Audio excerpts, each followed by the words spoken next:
Job chapter 39.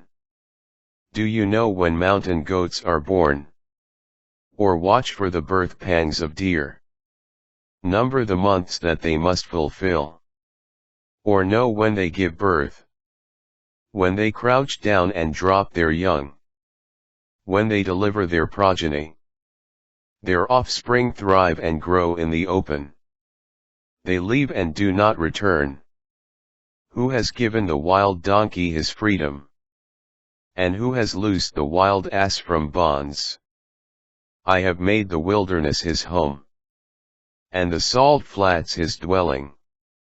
He scoffs at the uproar of the city. Hears no shouts of a driver. He ranges the mountains for pasture, and seeks out every patch of green. Will the wild ox consent to serve you? Or pass the nights at your manger? Will you bind the wild ox with the rope in the furrow? And will he plow the valleys after you? Will you depend on him for his great strength, and leave to him the fruits of your toil? Can you rely on him to bring in your grain, and gather in the yield of your threshing floor?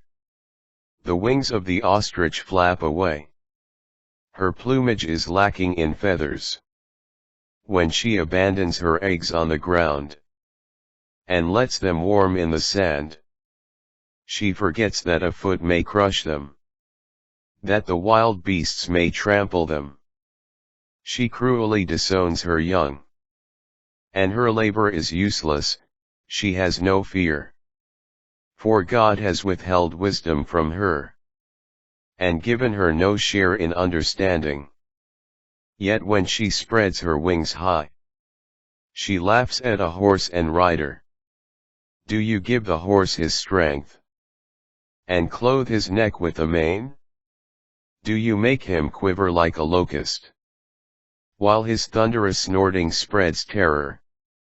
He paws the valley, he rejoices in his strength, and charges into battle.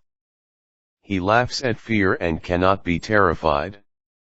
He does not retreat from the sword.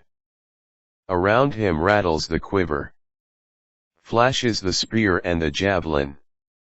Frenzied and trembling he devours the ground. He does not hold back at the sound of the trumpet.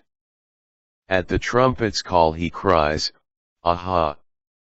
Even from afar he scents the battle, the roar of the officers and the shouting. Is it by your understanding that the hawk soars, that he spreads his wings toward the south? Does the eagle fly up at your command, to build his nest up high? On a cliff he dwells and spends the night, on the spur of cliff or fortress. From there he watches for his food. His eyes behold it afar off. His young ones greedily drink blood. Where the slain are, there is he,